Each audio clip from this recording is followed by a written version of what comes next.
hospital where nobody ever seemed to get well. She was filled with rage at the sight of two nurses in blue uniforms sitting at their perfectly sanitized station having a chat. Their job was to keep people safe. They hadn't. Instead, they were talking about their children, or last night's dinner, or some other entirely irrelevant event. The bad words rose from her chest, through her throat, filling her mouth, wrapping themselves around her teeth, her tongue, her lips, until finally they were released. A wave of filth that bounced off the pale blue walls. Jeda screamed them all.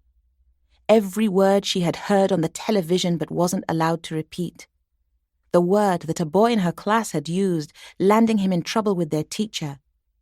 The word that her father had used when he was watching football one day and the other team scored.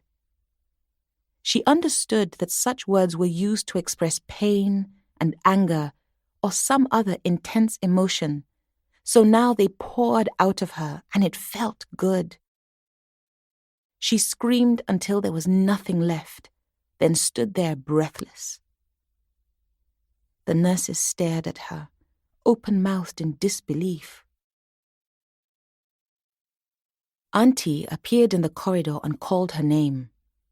Jeda bolted. She ran down the stairs towards the main door and pushed desperately against the glass, but it wouldn't open. A nurse arrived and asked if she needed help. Jeda whipped round and glared at her, baring her teeth like a trapped animal, before diving through her legs in an attempt to escape. She kept running, till she found herself in a place she suspected she wasn't supposed to be. It was not perfect like the rest of the building. The walls around her were of thick grey stone, and in the patches where there was plaster, it peeled off in untidy strips. She found herself at the bottom of an old winding staircase with an intricately carved wooden handrail. Her footsteps echoed loudly as she sprinted up the steps, which eventually led to a long corridor. Frantically, she tried door after door, each one locked tight, until finally it seemed one took pity on her and creaked open. It led to a tiny broom cupboard, dark, with thick cobwebs in the corners. She squeezed herself in, slamming the door behind her.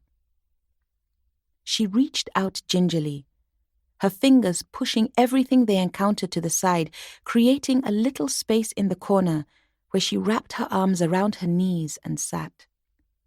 The only sound was that of her breathing as she tried not to